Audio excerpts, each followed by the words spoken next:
ॐ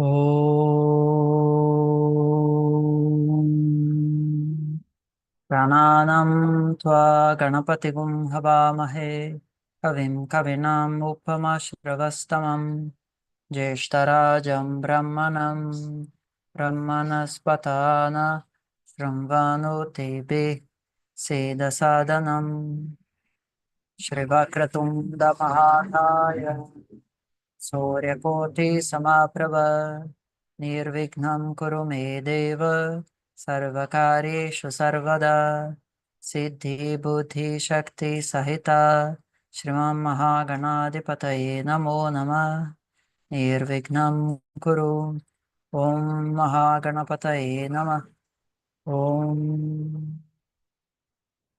नमामि धन्वन्तरिमादिदेवं सुरासुरैः वन्दितपादपाद्मम् ओके जरारुग्भयमृत्युनाशं दातारमीशं विविधौषधीनाम् Om.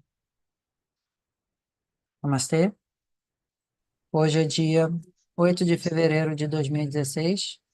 Estamos aqui na Falando nossa mó mantra. primeira apresentação. Om Peraí, tô te deixei no mute. E a gente costuma sempre fazer mantra no início das nossas sessões. Hoje eu fiz aqui um curtinho só para deixar o Rodrigo falar mais. O objetivo desse simpósio é fazer com que vocês vivenciem um pouco da nossa prática de Ayurveda, de aprendizado e de interação. O Rodrigo fez nossa pós-graduação ano passado. Ele está apresentando o artigo que a gente vai publicar na nossa revista, que a gente vai relançar em breve. Estamos quase lá. Então, esses 45 minutos de fala do Rodrigo, vocês, por favor, vão colocando as perguntas no chat. A Aratina, que está aqui como saiu de Ayurveda, vai separar essas perguntas para a gente também. Aratina, por favor.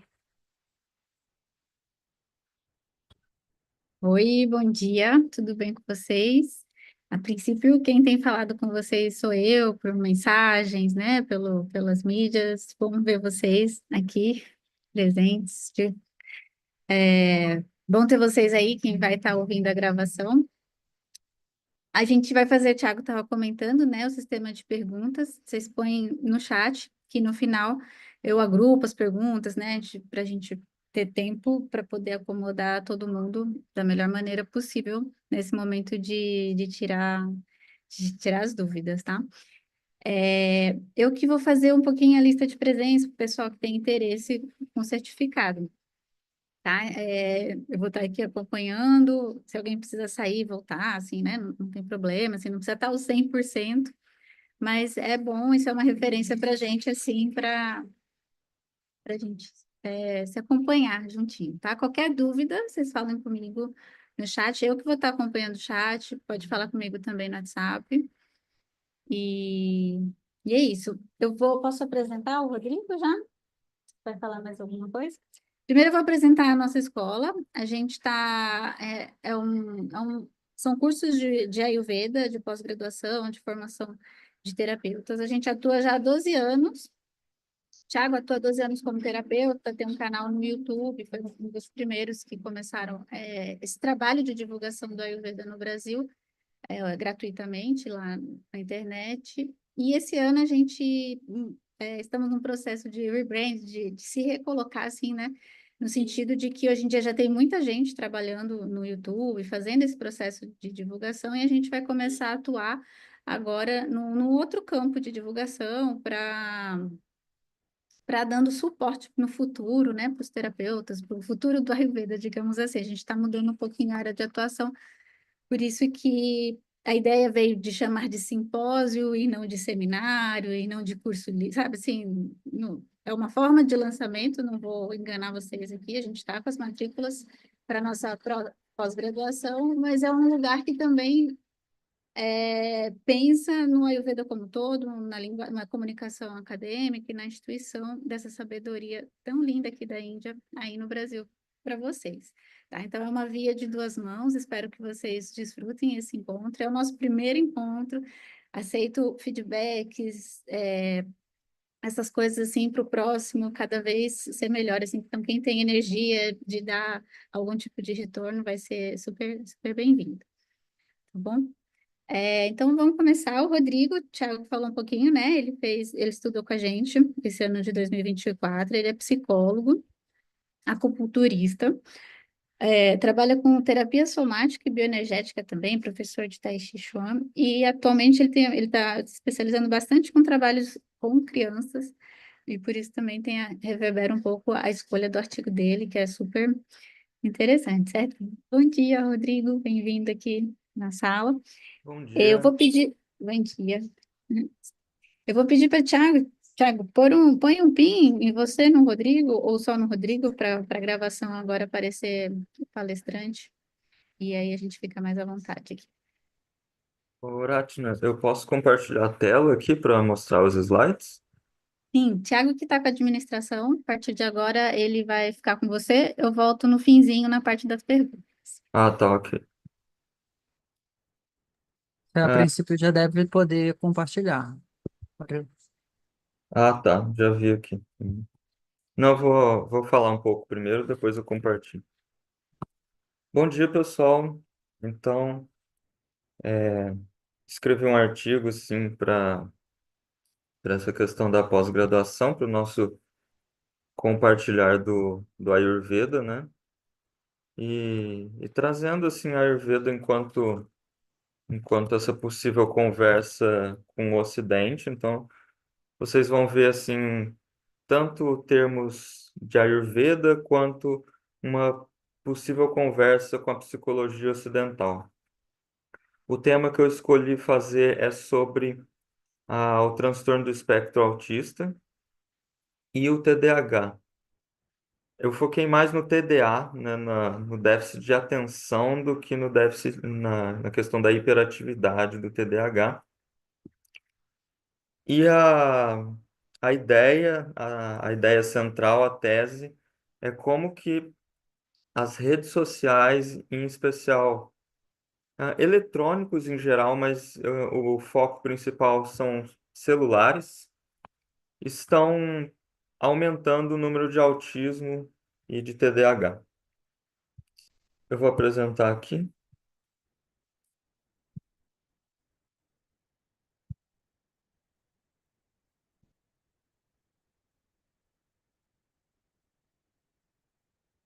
Vocês estão vendo?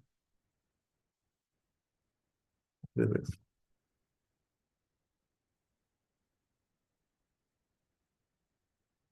Então vamos lá. Então, antes de tudo, né, para começar a falar de TDAH, de TEA, e para fazer um paralelo, uma conexão com a Ayurveda, a gente precisa conceitualizar o que que é TEA, o que que é TDAH e por que que isso é um tema pertinente para esse momento 2025. Então, primeiro, para contextualizar isso, né, a gente tem aí entre 5% e 8% da população mundial apresentando transtorno de atenção com hiperatividade. Esse número, em alguns lugares, vocês vão achar um número um pouco menor. Esse dado é do Ministério da Saúde de 2022. Vocês vão achar dados um pouco menor e um pouco maior, e acredita-se que de 2025 para frente esse número vai crescer e vai se estabilizar em 15%, mas a gente ainda está aí numa média de 5 a 7%. Aqui são os dados de autismo. A gente não tem um relatório mais recente do que esse a respeito de números de autista, né? Mas o que a gente tem aqui do último relatório, que foi de 2021, a gente tem uma a cada 36 crianças diagnosticadas com autismo. Isso quer dizer, né, segundo a OMS, que o autismo afeta uma a cada 160 crianças no mundo. Então, tem observado um aumento de matrículas nas escolas com crianças com autismo, né? E isso é uma coisa, tanto o TDAH quanto o TEA é uma coisa pertinente para o século XXI, né? Porque isso tem grandes prejuízos, tem sido de grande prejuízo para o rendimento escolar como um todo, né? Não é à toa que a gente viu aí recentemente, quem tem acompanhado as notícias, uma certa proibição de celulares por causa do desvio de atenção nas aulas, né?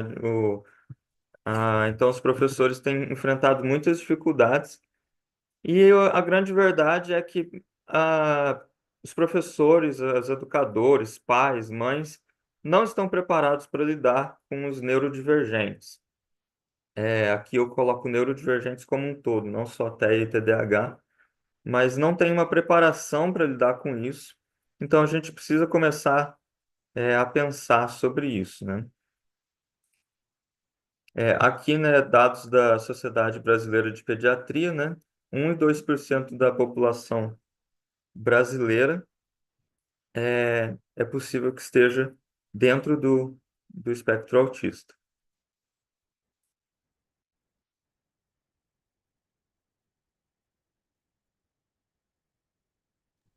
Agora, né, falando um pouco do que o DSM coloca como TDAH e TEA, né? Então, sempre que a gente, dentro, assim, acredito que tem gente de muitas áreas aí, então talvez não conheça. Então, sempre que dentro da psicologia ou dentro da psiquiatria a gente quer saber a definição de uma doença, a gente recorre lá a esse manual, que é o DSM, né? Então, tanto o transtorno de déficit de atenção quanto o espectro autista são transtornos de neurodesenvolvimento, né? O que significa um transtorno de neurodesenvolvimento, né? Significa que esse transtorno vai iniciar antes da criança entrar na escola e que vai trazer prejuízos pessoais, sociais, acadêmicos ou profissionais, e inclui esses tipos de dificuldades: funções executivas, aprendizagem, prejuízo na inteligência, habilidade social, e eu coloquei alguns outros aqui, né? Autonomia, regulação emocional, cognição, habilidades motoras, comunicação. Então, tudo isso aqui é, é o conjunto de dificuldades que vai gerar numa pessoa que tenha um transtorno de desenvolvimento. Então, tudo isso aqui, né? Dificuldade de seguir rotina, tarefa, inflexibilidade cognitiva, problema de sono, dificuldade na escola. Então, isso daqui é importante da gente compreender para a gente não olhar um TDA e falar, é só uma pessoa avoada, é só uma pessoa que não consegue prestar atenção. Na verdade, o sofrimento de um TDA ou de um autista é bem maior, né? E inclui várias dessas coisas aqui. Muitas vezes são algumas, muitas vezes são muitas, né? No caso do TEA, a gente vai definir o TEA enquanto nível 1 de suporte, nível 2 de suporte ou nível 3 de suporte, que é o que vai definir o maior grau ou menor grau de dificuldade dessa pessoa, ou seja desse adulto ou dessa criança.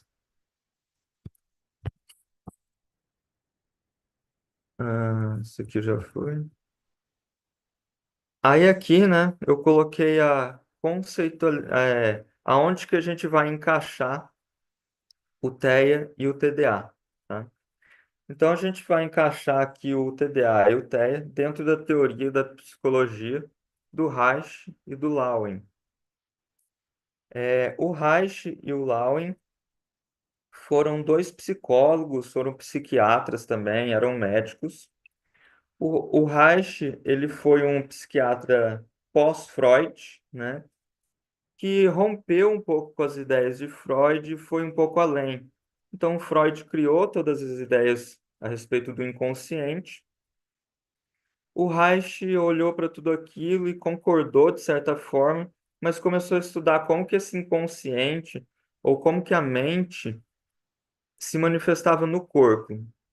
Então, ele vai criar um pouco essa ideia de traços de caráter, de como que a nosso sentimento do mundo, como que a forma que a gente vê o mundo, que vai sendo desenvolvida, né?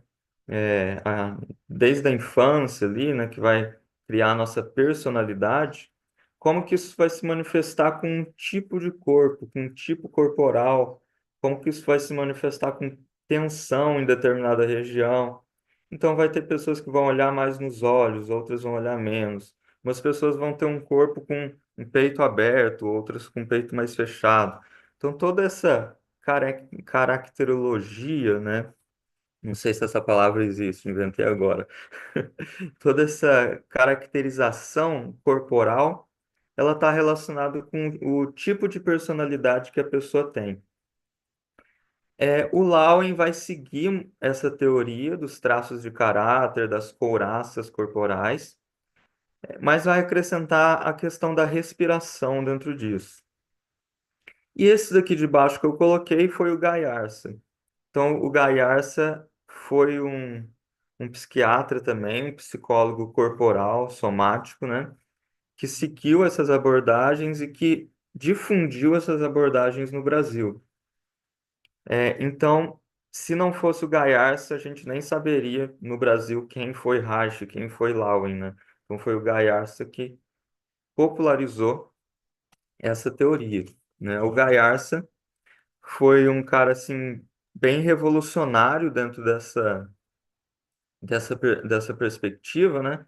Porque, assim, na década de 80 a 90, ele tinha um programa na Bandeirante, onde ele estava falando de sexualidade abertamente, onde ele estava falando de problemas emocionais, onde ele tinha uma grande crítica a respeito do que é a família, né? Então, hoje a gente tem um olhar mais crítico, então a gente tem contextos maiores e falas maiores do que é um pai, uma mãe narcisista, do que é uma família abusiva. Nessa época, a família era intocável. Então, ele foi um cara assim revolucionário nesse sentido, né? Então, aqui, né, a gente vai compreender o TEA e o TDA, né? A gente vai chamar TEA e TDA como traço de caráter esquizoide. Então, a gente vai juntar essas duas coisas como que uma coisa só a partir de agora, e a gente vai chamar de traço esquizoide. Lembrando que TEA e TDA têm aspectos muito diferentes, tá? Mas tanto o TDA quanto o autismo vão ter características parecidas. Dificuldade de manter atenção, dificuldade de interação social, aversão a estímulos sensoriais, dificuldade de seguir rotina, inflexibilidade cognitiva. Então, tudo isso daqui é o que a gente está chamando de traço de caráter esquizoide.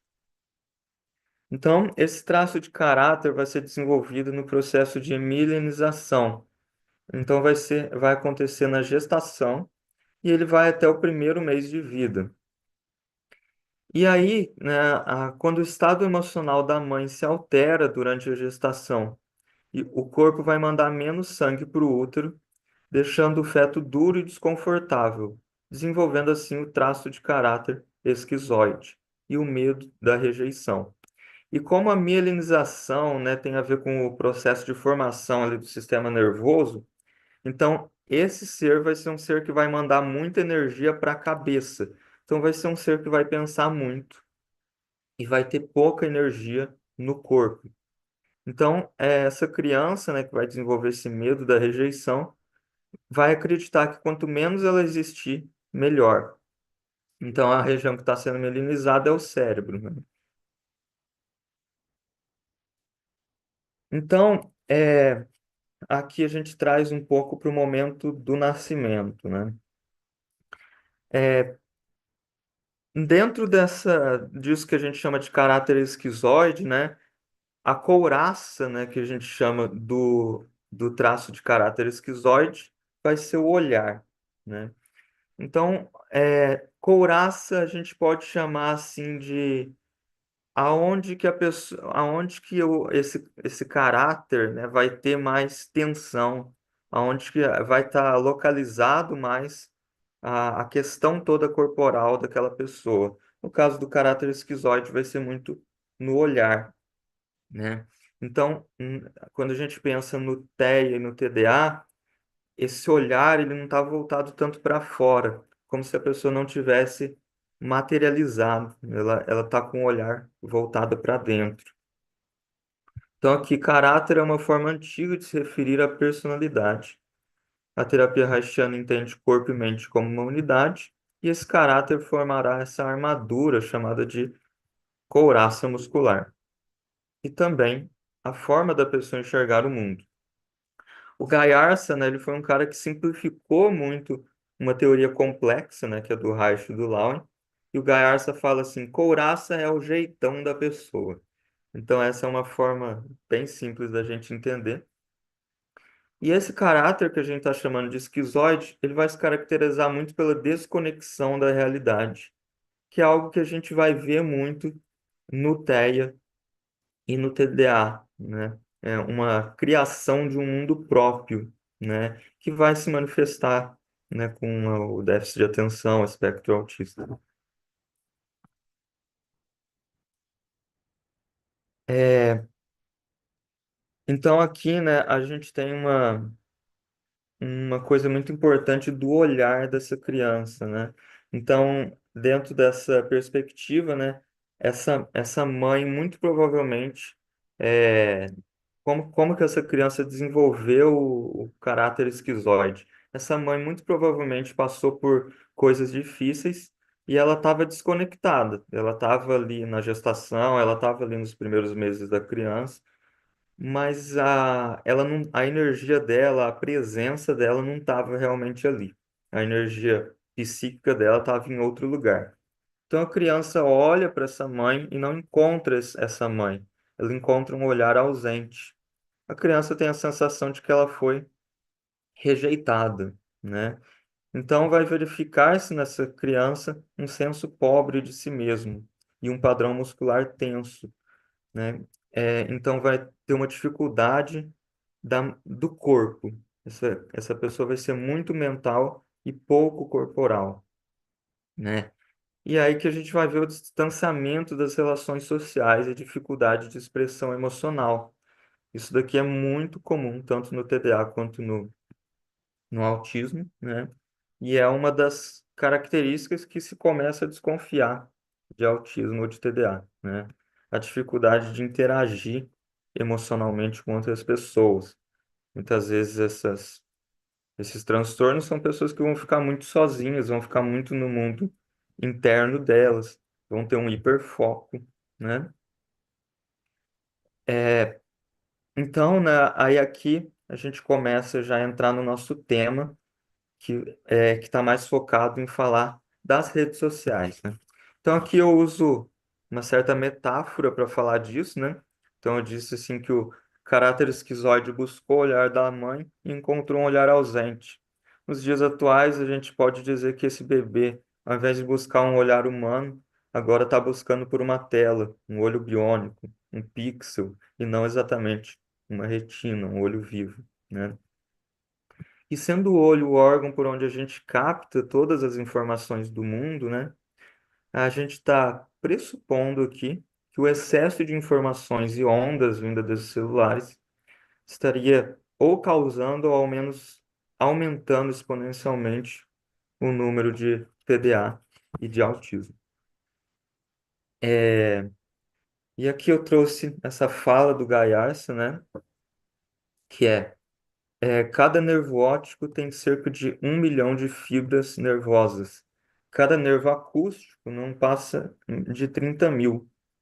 Quando se diz que o homem é um ser visual, um animal visual, não é porque ele vê melhor que os outros animais, mas porque os nervos ópticos, ao entrar no cérebro, controlam, ligam-se ou exercem influência sobre o cérebro inteiro. Isso só acontece no homem. Então, quando a gente pensa aí que as mães, pais, né, estão dando celular para a criança com 1 ano, 2 anos de idade. Então pensa aí, né? Cada nervo óptico tem cerca de 1 milhão de fibras, né? Esses nervos ópticos se ligam a todo o cérebro, né? Então imagina o que está causando no cérebro dessas crianças. Aí agora a gente vai começar a falar, então, sobre, sobre isso.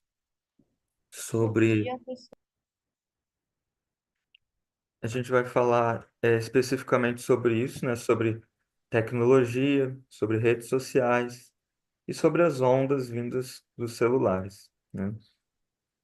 É, a gente pode pensar que computadores, notebook, gadgets em geral, afetam o cérebro, mas aqui eu foquei especialmente no celular, nesse artigo, né? Porque a gente vive na sociedade moderna 24 horas por dia com o celular próximo ao corpo, o tempo todo próximo. Então a gente vai tratar mais disso.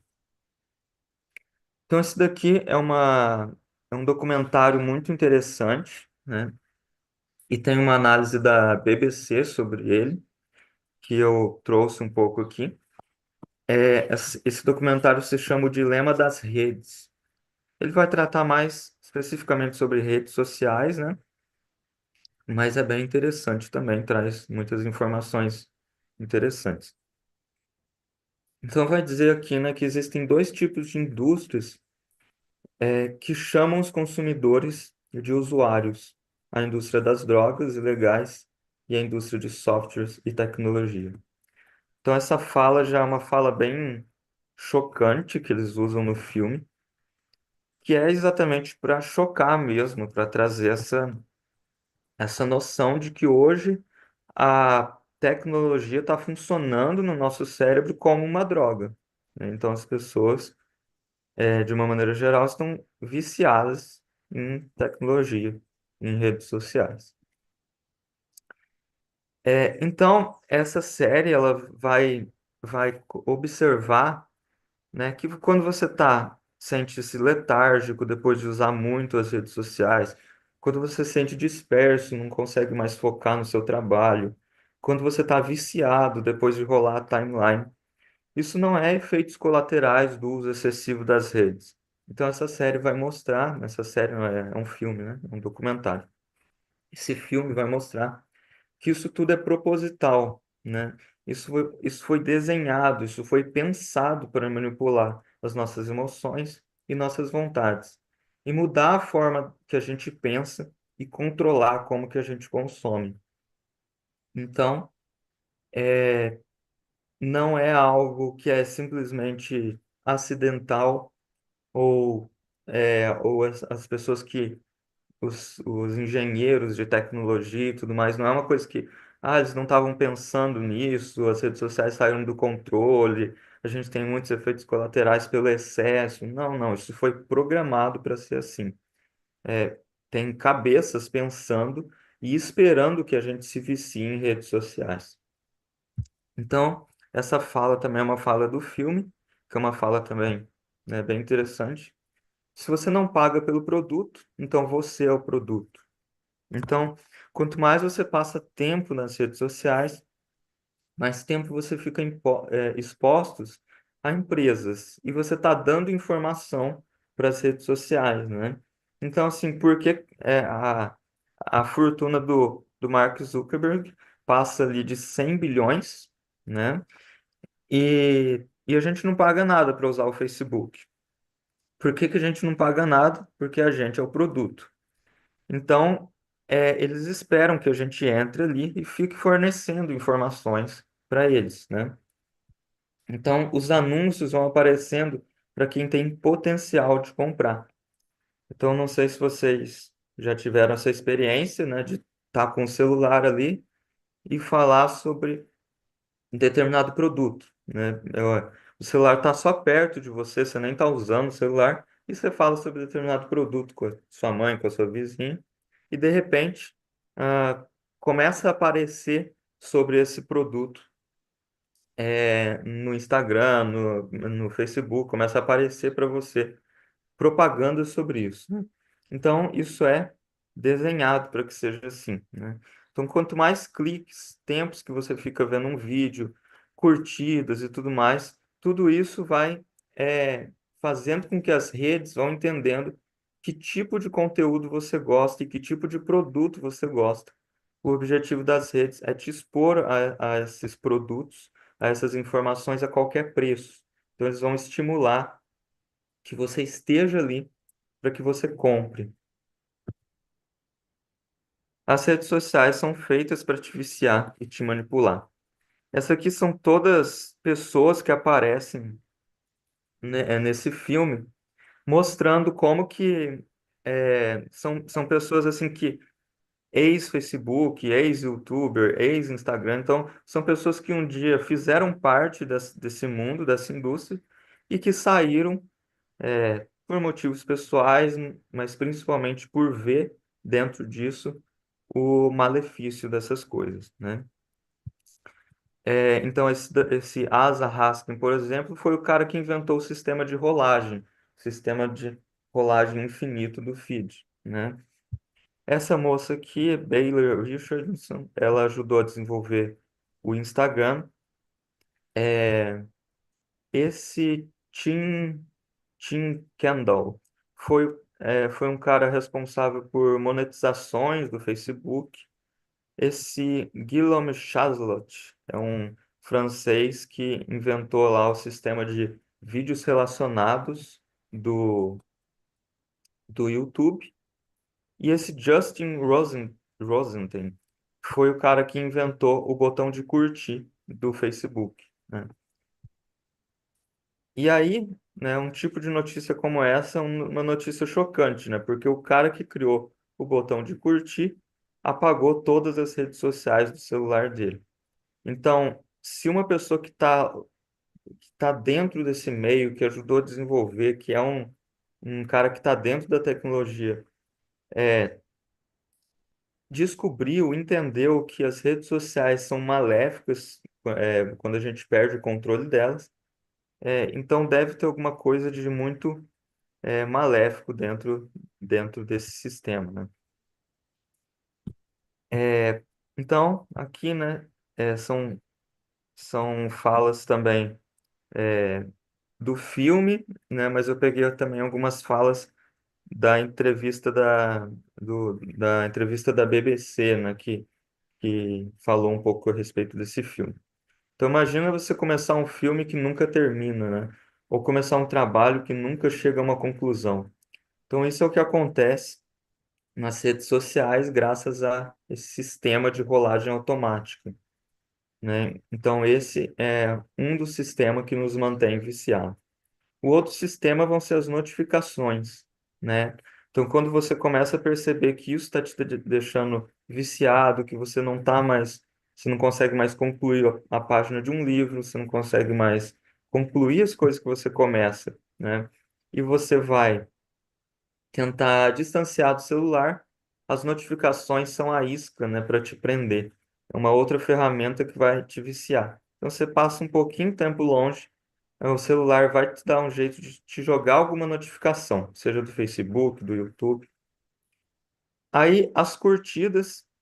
Então, aqui são os problemas principais, né, das redes sociais.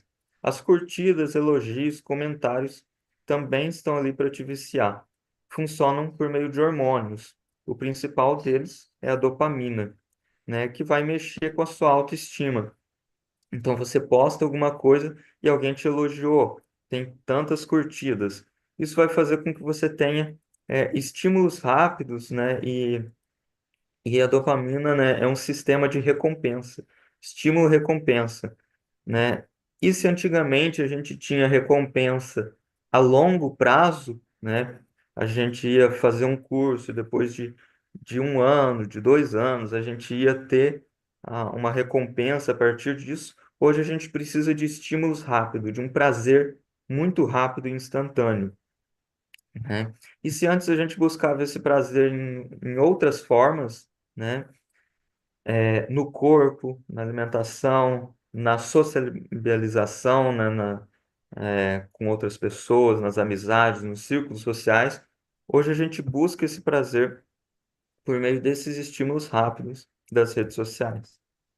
E aí aqui um último problema é que as redes sociais estão treinando uma geração inteira que sempre que ficar sozinho, desconfortável ou com medo, recorrem a chupetas digitais para se acalmar. Chupetas são validações que atrofiam nossa habilidade de lidar com as coisas. Quem disse isso foi o Tristan Harris, que foi esse cara aqui, né? É, esse cara aqui foi um engenheiro do Google, né? Então, as falsas recompensas e falsas emoções, né? Que a dopamina tá hoje em dia por conta desse novo cérebro que está surgindo, a gente está disparando dopamina em segundos. Principalmente quando a gente fala de crianças que já nasceram ali com a geração do TikTok, né? Aí esse cara aqui, né, ele vai falar da depressão e do suicídio infantil, né?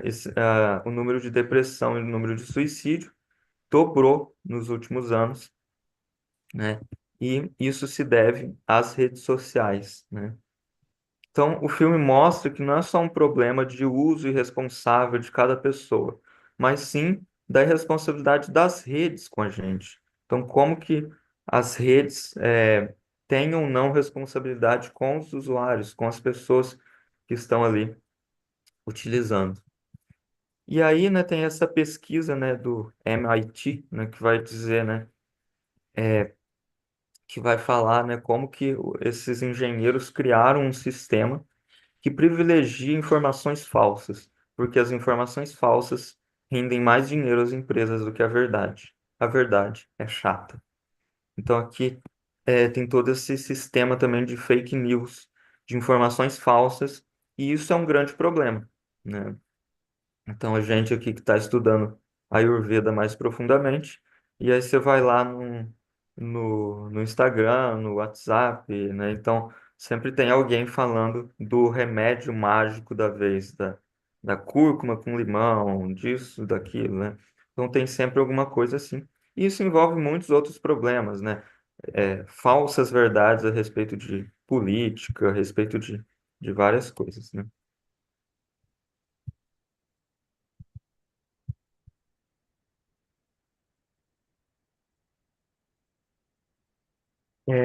E aí, né, tem esse autor aqui, né, o Martins, que vai relacionar o transtorno de déficit de atenção com o déficit de natureza, né? O déficit de natureza é é uma palavra criada, deixa eu ver se está aqui, por esse rapaz aqui, o Louf, nesse livro, The Last Child in the Woods. Esse livro tem em português também, né?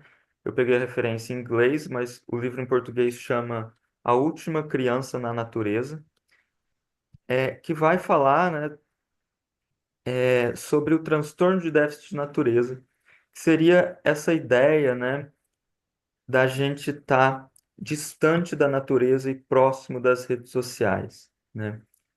Muito, muito conectado digitalmente, mas pouco conectado, ah, um pouco conectado na vida real, né? Então, o transtorno de déficit de natureza, né, vai defender que se a gente tiver mais parques, mais áreas verdes, teríamos seres humanos mais focados, atentos e tranquilos. Porém, esse tipo de abordagem não é normalmente assimilado pelo poder dominante, que mais interessa medicalizar crianças e adultos e manter um corpo dócil, né? Corpo dócil é um termo do Foucault. Individualizar, assim, um problema que é coletivo é uma forma disciplinadora sempre usada pelo poder dominante, seja pela igreja, pelo Estado ou pela ciência, né? Então, a gente tem aí um problema, que é a pessoa exposta a esse tipo de coisa que a gente falou aqui anteriormente, né? Uma dopamina muito rápida, vai gerar uma série de problemas, vai gerar uma falta de atenção, vai gerar uma falta de comunicação, uma dificuldade de socializar, uma série de problemas. Facilmente isso vai ser confundido com TDAH. Talvez você não esteja com TDAH, talvez você só esteja usando o celular demais. E aí, a solução, né, para uma criança, né? Hoje eu estou assim entrando também na área da educação, então para um professor que está lá e a criança não para quieta, né? talvez seja mais fácil olhar, porque ele tem que dar conta de 30 crianças, então é um problema social. Talvez seja mais fácil mandar para o médico, e esse médico provavelmente vai passar Ritalina para essa criança, do que olhar por que que essa criança está passando tanto tempo nas redes sociais. Sendo assim, o poder disciplinar dispõe de instrumentos simples, como a sanção normalizadora, que traça limites entre o que será classificado como normal e anormal, aceitável e inaceitável, e cria um sistema de micropenalidades para barrar e punir qualquer desvio, desobediência, atraso, desatenção, grosseria, em suma, o que foge à norma disciplinar. Quem disse isso foi o Foucault, lá em 99, né? O Foucault foi um dos responsáveis por a gente não ter mais hoje manicômios, então essa luta antimanicomial. E ele vai falar, né, de que tudo que foge à norma, a gente vai tentar ou punir ou barrar, né, criar algum tipo de sistema que barre isso. Se antes era a igreja que fazia isso, ou era o manicômio, hoje é a psiquiatria, né? Claro que a gente tem psiquiatria integrativa, uma psiquiatria moderna, mas, em geral, a norma é uma psiquiatria que vai simplesmente dar Ritalina para esse menino que não para quieto. Então, esse autor, né, desse livro, né, A Última Criança na Natureza, vai relacionar o TDAH com o déficit de natureza, né? Então ele vai defender que reconectar as crianças com a natureza, né, vai criar para a gente, vai criar na nossa sociedade indivíduos sadios, tanto corporalmente quanto psiquicamente. Hoje tem vários institutos que chamam a atenção disso, né? Um dos mais famosos é o Instituto Alana, né? Pelo menos assim, falando dentro de educação de crianças, né?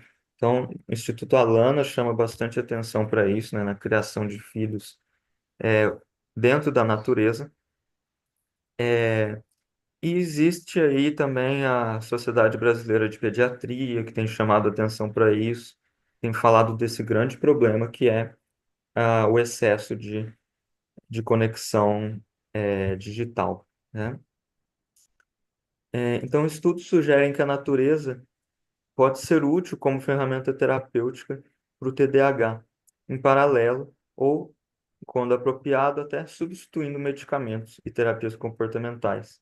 Alguns pesquisadores hoje recomendam que pais e educadores propiciem mais experiências na natureza, em especial lugares onde haja verde, para crianças com TDAH, oferecendo assim suporte para a função de atenção e minimizando os sintomas. Então, aqui nós entendemos o problema do saber científico enquanto produtor de verdades e tentamos buscar outras formas de estar na realidade. Segundo Latour, a ciência se coloca num lugar afastado da natureza para poder explorá-la, dominá-la, constituindo seus fatos científicos que a representação como ela é. Descobrirão e revelarão o que é a natureza e como utilizar a mesma em nosso benefício, né? Então, a partir do momento, né, que cientistas, médicos começarem a olhar para essa coisa de déficit de atenção, déficit de natureza, né? Essa coisa que, então a criança precisa estar mais em contato com a natureza, né?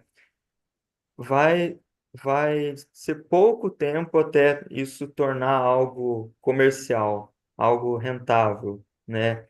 Então vamos ter um curso a respeito disso, e aí a medicina toda passa a estudar isso como se a medicina tivesse descoberto isso, né? Não descobriu, pelo contrário, né? Então, aqui a gente já começa a relacionar um pouco com a Ayurveda, né?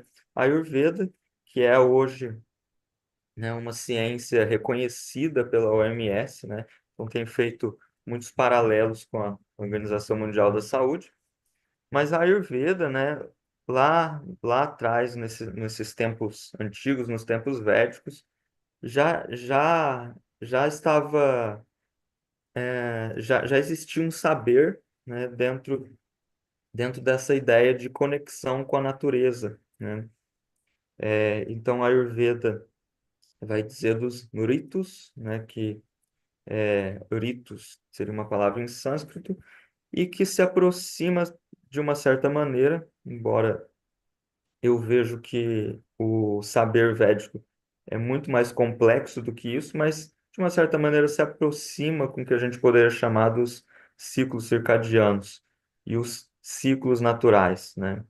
Então, aqui a gente já começa a pensar, né, a respeito da importância de voltar para os ciclos, né? Então, a proposta toda de questionar e de pensar a respeito do digital é isso, é perceber o quanto que a gente se perdeu e se desconectou do ciclo de um dia mesmo, do ciclo do Sol e da Lua. Então,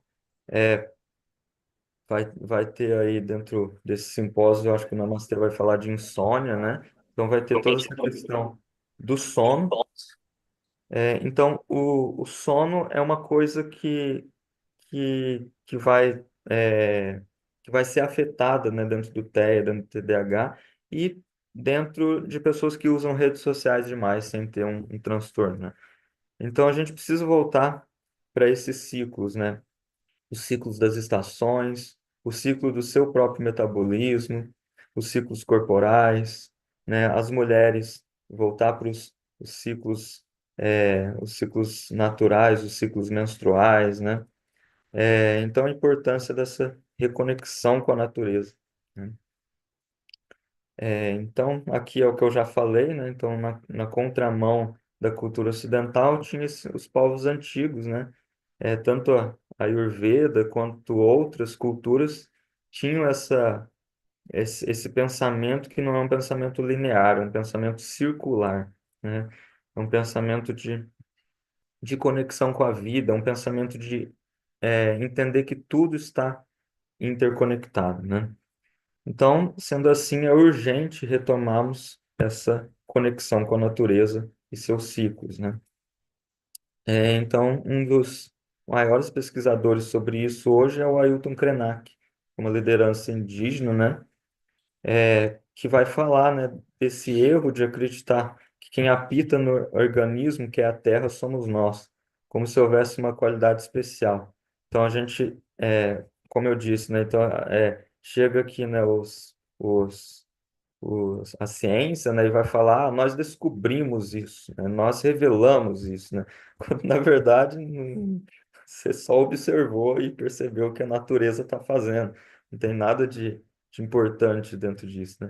Então a gente acha que somos dominadores, né, que somos o centro aqui, né? Destruir floresta, rios, ignorar a morte de pessoas, mostra como isso é só uma construção histórica, nada tem a ver com a realidade. Ah, Aqui, né, fala também, né, é o Ailton Krenak, né, não vou ler para a gente não perder tanto tempo aqui, mas, assim, o Ailton Krenak vai falar de uma tradição do povo dele, né, que via, assim, em determinado período sazonal, né, o que acontecia com a Terra, né? Então, eles sentiam como se o céu estivesse mais próximo. Eles tinham que fazer um ritual, né? O Taruandé, que era para suspender o céu, né? Então, ele diz que é uma herança cultural, né, do tempo que os ancestrais estavam harmonizados com o ritmo da natureza, né? Aí agora a gente começa a falar propriamente da Ayurveda, né? Como que a Ayurveda pode também nos auxiliar com isso tudo e como que a gente faz a conexão, né, da Ayurveda com a ciência moderna. É, então, essa é uma isso aqui é como que a Organização Mundial da Saúde vai descrever, né, uma descrição da Organização Mundial da Saúde do que seria a Ayurveda. Então, vai falar que é uma das mais antigas abordagens, né, de cuidado do mundo, né? Nascida da observação e da experiência, né? Então, a Ayurveda ela propõe uma ciência vivencial, né? Uma ciência onde a gente pode observar os efeitos disso no dia a dia. Então, a ciência moderna talvez veja que existe um único tipo de ciência, que é aquela observável em laboratório, mas, do nosso ponto de vista, que isso é um erro. Existem outras formas de fazer ciência, né?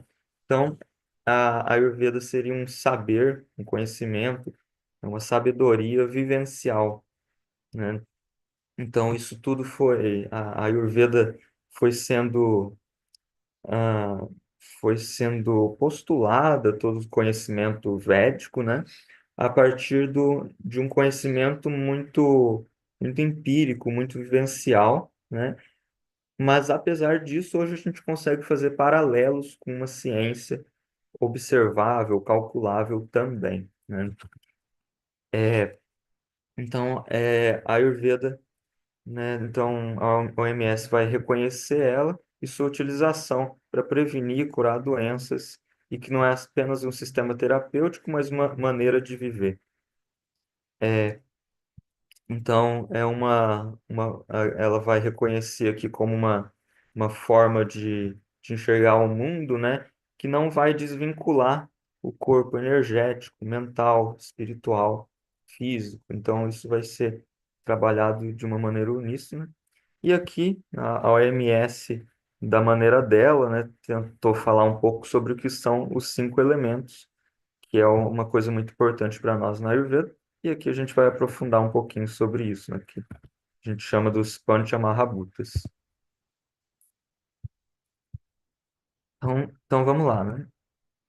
Então, o que a gente chamou anteriormente, né, de caráter esquizoide, aqui a gente vai conceitualizar como Vata, né? Então, a constituição chamada de Vata vai ser composta de Vayu e Akasha.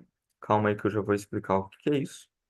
Sendo o último, Akasha, o foco maior desse trabalho. O que é o Akasha? Bom, para explicar isso, né, a gente precisa entender esses 5 elementos, né, que compõem a existência dentro da cultura védica. São os Panchamahabhutas, né, que são esses 5 grandes elementos que compõem tudo. Seria o Akasha, o espaço, Vayu, ar, o Agni, que seria o fogo, Jala, a água, e Prithvi, a terra. Então aqui eu trouxe essa fala aqui, que é de um livro aqui que eu tenho sobre a Ayurveda. Então esses dois autores, né, eles vão dizer que os Mahabhutas, né, esses elementos naturais, são formados inicialmente a partir de uma forma sutil até a mais densa. Então, aqui ele está chamando de éter, mas o Akasha aqui a gente vai chamar de espaço. Então, um Akasha ele vai transformar o ar em 10ª parte da sua estrutura, mantendo o restante inalterado. Essa 10ª parte é mantida como uma constante de transformação para todos os níveis do processo, conservando o restante em seu estado original, inalterado. O ar, vaio, através do atrito, transforma-se em fogo. O fogo, tejas, pela fusão, transforma-se em água. A água, jala, por meio da densificação, transforma-se em terra, prithvi, contendo no seu âmago o princípio da vida. Então, esses são 5 elementos que a gente vai enxergar esses 5 elementos em tudo, né? Então, a gente pode enxergar, por exemplo, alimentos. Esse alimento é mais prithvi ou é mais jala? Tem mais elemento água ou tem mais elemento terra? Mas a gente pode observar isso em tudo na vida, né? A gente pode caracterizar enquanto 5 elementos. Então, aqui nós vamos apresentar as características de Vata enquanto dato, ou seja, enquanto um princípio de movimento no espaço. Então, Vata seria constituído de vento, vaio, e Akasha, espaço. Tá? Vata vai atuar na mente, no sistema nervoso, nos órgãos dos sentidos e no sistema respiratório. Sua natureza é a coordenação mental, sensorial, motora, sendo a força que move o sistema nervoso, o que controla os impulsos físicos e mentais, além de atuar na inspiração e expiração. Esses são os atributos, né, que a gente chama de gunas, os atributos de Vata. É seco, ruksha, leve, lagu, frio, chita, áspero, kara, sutil, sukshma, agitado, chala, penetrante, tikshma, duro, katina, claro, vishada. Então, vata vai ser esse princípio, essa força que dentro do nosso corpo vai atuar na mente, vai atuar principalmente no sistema nervoso, nos sentidos, né? É, na questão motora, sensorial. Então, ele vai ser importante para a gente estudar e entender isso, que seria o TDA e o TEA. Então, aqui eu falei, escrevi algo que eu já falei no início, né? Que a gente não vai estudar aqui tanto o H, né? A hiperatividade, a gente vai estudar o TEA e o TDA. A gente vai estudar mais o déficit de atenção, né? Então, aqui, quando o Vata se torna dosha, então, aqui pensando no Vata enquanto doença, né? Pensando no caso desse estudo, né? Como doença psicológica, a gente pode pensar que quando o atributo de agitado se faz evidente, é vaio em demasia, vento, que poderá desenvolver a impulsividade do H, de TDAH. Para os aspectos de dificuldade de atenção e sociabilização do TDAH e TEA, né, então, que é o que a gente vai tratar mais aqui, vamos focar no atributo de leve, lagu e sutil, sukshma, onde a presença de akasha é mais notável. Temos aqui uma pessoa em estado de ausência, um estado onde falta a presença do corpo. O elemento terra, Prithvi, é faltante nessa pessoa, né? Então, o Patak vai enfatizar a tradução de lagu enquanto luz ou leveza, contribuindo para uma leveza corporal e mental. Então, contribui aqui para nosso entendimento de TDA e TEA na Ayurveda, enquanto uma pessoa que vai ter uma característica, né, de uma leveza corporal, vai ter uma sutileza. Então, a coisa toda vai estar voltada para o pensamento e não tanto para o corpo, né? Que é algo parecido do que a gente falou ali do caráter esquizoide, né? Então, essa qualidade de luz, ele vai dizer que diminui os tecidos, torna o corpo mais fraco, mais fino, e isso vai aumentar o vata. Então, se vata for aumentado, a leveza vai ser ainda mais aumentada no corpo. Então, é dessa leveza que a gente vai tratar aqui, né? Então, a gente caracterizou aqui a questão do vata. Agora vamos entender um pouco sobre o akasha. Então, no corpo humano, tudo onde há espaço e cavidades são manifestações do elemento akasha. Akasha, na constituição do ser humano, segundo Rublevsky, é responsável pelo crescimento do embrião até que se torne um feto e, finalmente, uma criança pronta para nascer. E aí, olha que interessante, isso daqui foi a mesma coisa que a gente falou do esquizoide, né? Que o esquizoide vai ter a ver com o embrião, né? Com a mielinização, a gestação até os primeiros meses ali de vida, né? É onde vai se formar esse caráter, né?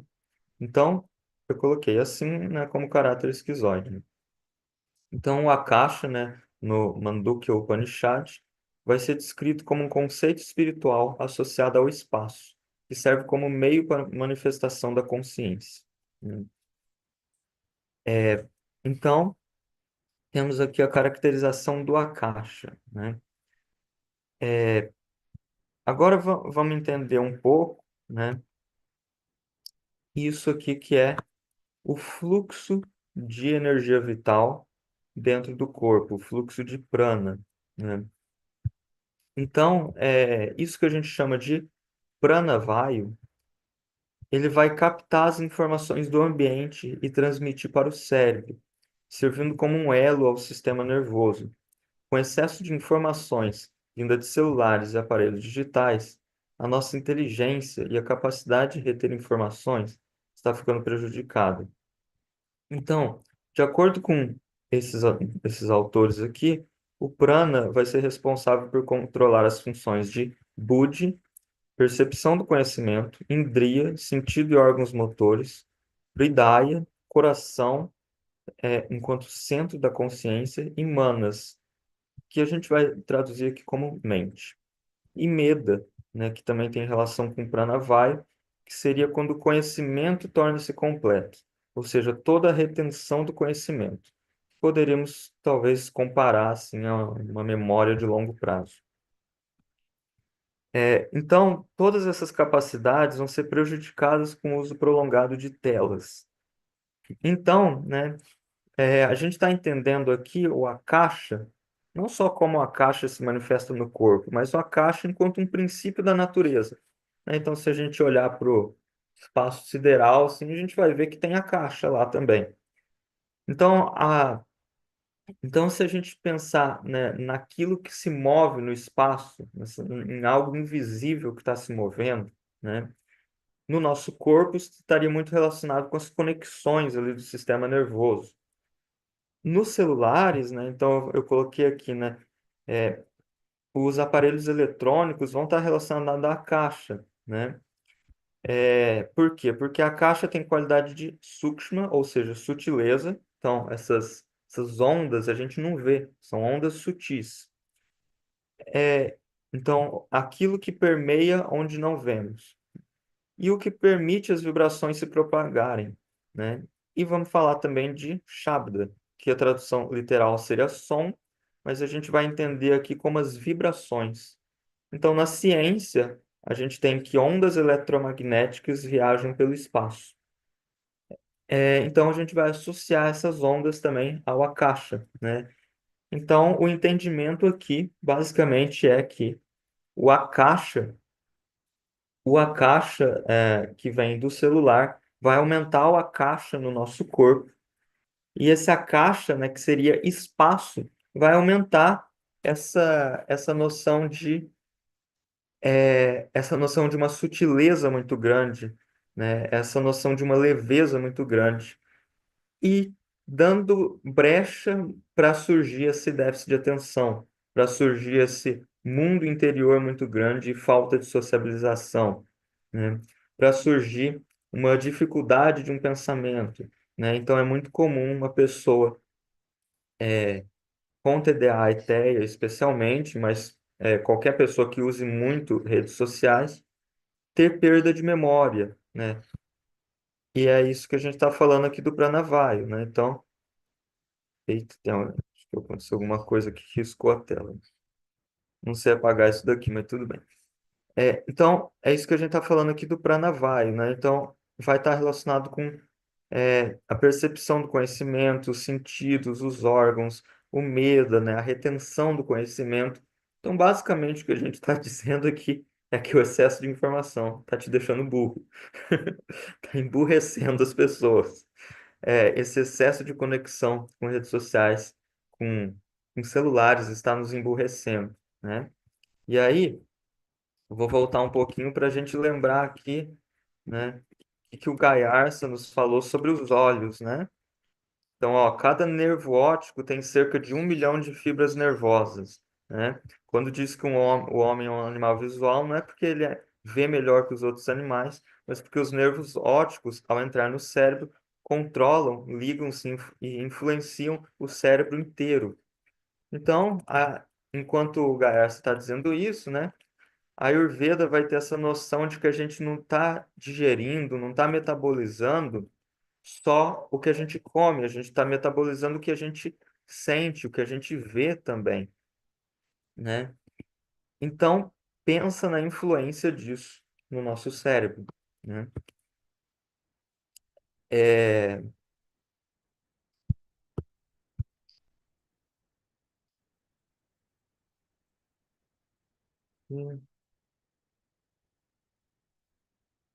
isso daqui eu já falei, né? Das ondas eletromagnéticas, né?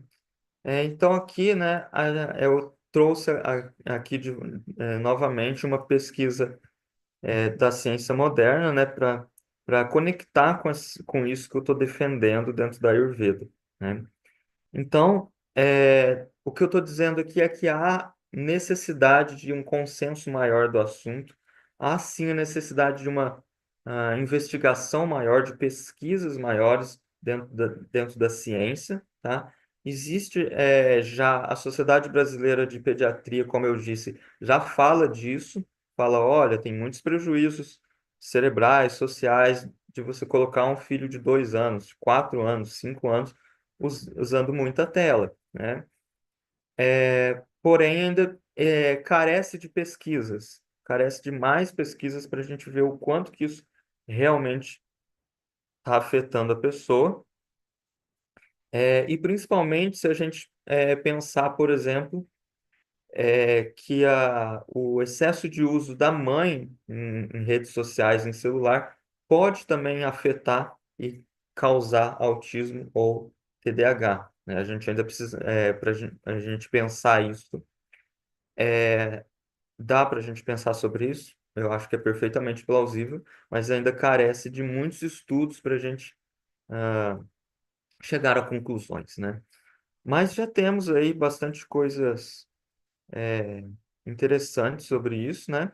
Pesquisas consideráveis, né? Até mesmo pesquisas falando, relacionando, né, com autismo e com TDAH. Então, esse daqui é um dos estudos que eu peguei, né? Que é dessa galera aqui, do Fernandes, Salles, Sears, Morris e Davis. Um estudo de 2018 que analisou a absorção de radiação sem fio no cérebro e nos olhos das crianças, né? Então, eu achei interessante esse estudo, né? Porque contribui aqui com a ideia que eu estou falando do esquizoide, né? Que vai criar essa couraça ocular, né? Então, contribui com essa ideia dos olhos, né? Então, mostra uma absorção maior de radiofrequência, 80% maior absorvida pelo cérebro. Gente, isso aqui é muito. 80% maior absorvida pelo cérebro, quando com o celular próximo ao ouvido, e 50% maior absorvida pelos olhos. Isso aqui também é muito. E o lobo frontal, quando usado para visualizar realidades virtuais, destacando a importância de conselhos preventivos de pediatria. Eu coloquei de volta aqui, eu pensei que eu não tinha colocado, não precisava ter voltado os slides, né? Do Gaiarsa falando dos olhos, né? Então, a modelagem de um telefone celular, isso daqui é o mesmo estudo, tá? Preso ao ouvido ou de dispositivos de realidade virtual na frente dos olhos, revela que os olhos e cérebros jovens absorvem doses de radiação local substancialmente mais altas do que os adultos. Simulações específicas por idade indicam a necessidade de aplicar métodos refinados para testes de conformidade regulatória e para a educação pública sob conselho dos fabricantes, para manter telefones fora do corpo e o uso prudente para limitar a exposição, principalmente para proteger os jovens. Pode falar, Thiago. Querido, só por conta do horário, a apresentação tá top demais, mas você já está terminando, porque já vai dar 8h15 daqui a pouco, Sim, e já está finalizando. tá ótimo, beleza. Já estamos na conclusão aqui. Já. É, então, aqui, né, a gente trouxe esses estudos, né, trazem toda essa problemática, né, e, assim, os estudos que eu pesquisei, eles voltam, né, para essa questão, né, da urgência de proteger os jovens, da urgência de pais, mães, né, estudarem a respeito disso, entenderem a importância de limitar a exposição, tá? Eu não estendi isso muito aqui, né? Mas eu cheguei a fazer curso a respeito de telas, a estudar isso mais profundamente. Então, assim, tem idades que você pode usar cada tipo de tela, né? Cada tipo de tela e um tempo específico para cada tela, né? Então, existem esses estudos assim, né? Mas a grande questão é a gente conseguir olhar para os jovens e ver o quanto que isso está afetando, né, e conseguir diminuir isso, né? É, então, o artigo todo, né, buscou revisar esses trabalhos já existentes, né, sobre a exposição de campos de ondas eletromagnéticas, em especial de celulares e gadgets em geral, né, Gadgets são aparelhos eletrônicos, né? Para quem não sabe, né? Notebooks, né? Antigamente tinha, hoje não usa tanto, né? Mas iPod, MP4, né? Então, todo tipo de coisa que tem ondas eletromagnéticas vai causar isso, mas os celulares, eles são mais preocupantes porque eles estão o tempo todo no nosso bolso e no nosso rosto, né? Influenciam a saúde humana e estão relacionados ao desenvolvimento ou potencialização de autismo e déficit de atenção na atualidade. Agora, né, o próximo passo, né, enquanto sociedade, enquanto humanidade, é se reconectar com a natureza. E para isso, né, eu recorri, né, aos indígenas ali, né, que a gente falou anteriormente, ao Ailton Krenak, né, que nos contam dos sonhos, que entre seu povo, uma das coisas mais importantes é o sonho. Então, é preciso de um sonho coletivo, né, para a gente sonhar junto. Uma sociedade que cuide da infância, que zele pelas crianças e a ensine, né, não tanto a ficar conectado em redes sociais, num mundo paralelo, né, mas ensina a cuidar da natureza, cuidar da sua própria casa, né, cuidar do próprio planeta, né, por extensão. Então, a gente começa a entender que deixar as crianças por muito tempo no celular para evitar preocupações, para uma mãe, para um pai poder trabalhar ou para o educador poder ter um pouco de paz, né? Isso é uma negligência, isso também é uma forma de violência, porque vai deixar as crianças se viciar em redes sociais e aparelhos sociais, aparelhos celulares, né? E entender isso como um produto do nosso tempo, como uma questão social, né? É preciso que as associações e a sociedade de pediatria tomem cada vez medida para proteger a infância, para buscar uma nova forma de viver, mais alinhado com os ciclos da Terra. Então, uma das coisas para mim mais importantes que eu aprendi na Ayurveda é que nada está dissociado, nada está sozinho, né? Tudo está conectado com tudo, né? Então, a gente não pode pensar que a gente vai ter determinado tipo de vida, determinadas ações, e isso não vai gerar consequências, né? Então, a forma como as crianças estão sendo expostas a essas redes vão gerar lá na frente um tipo de sociedade, um tipo de adultos que não contribuem mais socialmente, que querem estímulos rápidos. Então, isso vai gerar uma série de problemas sociais lá na frente, que a gente tem que começar a olhar já a partir de agora. Então, isso não é um problema individual, né? Então, tem muitos pais, muitas mães que falam, do meu filho cuido eu. E não é bem assim. A gente tem uma série de problemas sociais. E aí eu finalizei com essa frase: o futuro é ancestral. Pode falar. Desculpa, mas eu preciso atuar aqui no meu papel. Quero te agradecer, Rodrigo, pela, assim, não só apresentação, mas super provocação, né? Porque eu acho que caiu como uma peteca importante. Aí, eu acho que você pode parar o compartilhamento. Deixa eu ver se eu consigo Deixa parar eu aqui ver para aqui. você. Aqui. Uhum. Aí voltei. Ok, beleza, ótimo. Então, assim, foi já um belo bom dia na cabeça da galera. Nossa primeira palestra, gente, vocês estão demais no celular, tá? Só para falar. Isso envolve, inclusive, o vídeo do Namastê. Isso envolve, inclusive, uma ideia de um tempo excessivo de educação. Quanto tempo que a gente fica na frente do computador estudando é uma questão para a gente refletir. Porque se deixar na mão do Facebook, etc., eles vão dizer que quanto mais like você der, melhor o mundo fica. Então, né, tem ali o documentário do Dilema das Redes Sociais, que você apontou também, eu acho que é um lugar forte, né, porque a gente acha que hoje em dia o tempo livre é igual ao Instagram e etc., pelo menos do ponto de vista social. Mas eu queria ressaltar a importância do conceito de rito, né? O conceito de pulsos metabólicos e do horário onde isso eventualmente é pior, Você ficar 4 da tarde, 4 da manhã na frente de um celular tem um impacto diferente de você ficar 8 da manhã, 8 da noite eu não vou defender, não. Mas, assim, uma das pessoas que eu estava fazendo acompanhamento terapêutico ano passado, uma das coisas que a gente precisou para ela melhorar muito a vida dela foi domar o celular dela, porque ela tinha um vício em política no Twitter. E muito da saúde dela melhorou quando a gente pôs rédea no vício da política do Twitter dela.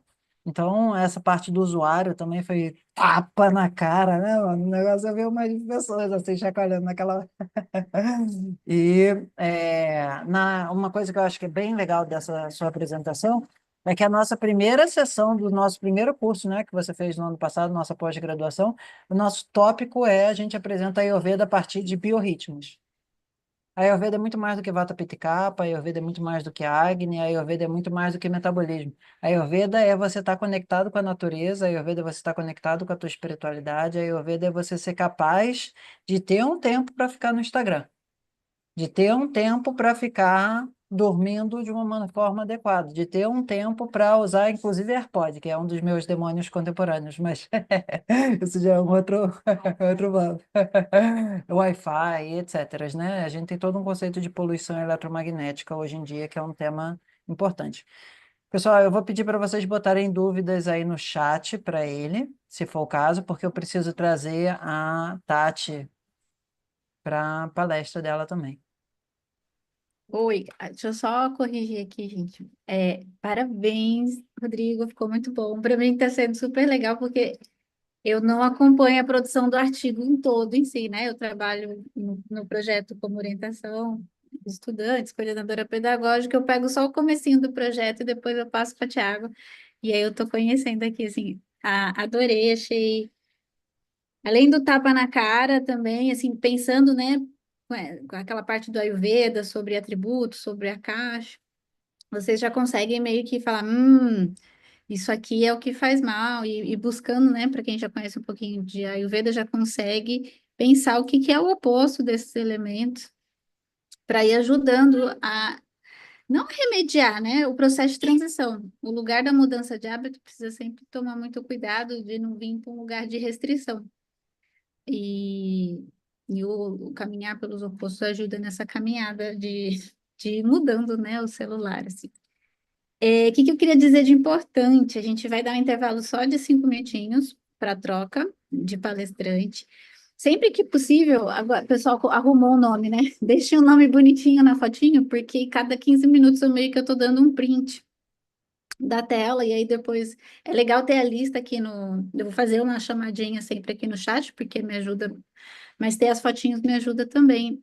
Vocês identificados, assim, ajuda depois na hora de eu fazer o certificado, né? Porque quem tá aqui, câmera aberta, além de poder vivenciar esse momento como comunhão, né? Como egrégora, como ambiente de sala de aula, assim, a gente vibra muito nesse tipo de encontro. Então, eu queria agradecer vocês que estão aqui com câmera ligada, por estar de presença, isso é importante para a gente. E é importante para a gente ter vocês também achando isso importante, certo? E aí, dúvidas, lá na plataforma tem um espaço para comentário, tá? Caso alguém alguma coisa assim, ficou pensando na vida e falou, nossa, apareceu uma dúvida, volta lá na aula, coloca no comentário, e depois eu, Thiago e Rodrigo, a gente vai ver como que a gente responde essas caixinhas que vão se abrir depois da palestra, tá? Então não precisam pensar em dúvidas agora. Lá na plataforma tem também esse espaço para acolher, caso venha aparecer depois alguma questão sobre o Ayurveda, sobre os pontos novos e específicos que o Rodrigo trouxe aqui. Quer falar alguma coisa? Tiago, Rodrigo, alguém quer falar? Podemos encerrar? Vamos para o intervalo. E Ótimo. aí, daqui a 3 minutos a gente volta. Pip stop. Pit stop. Vamos lá. Até daqui a pouco.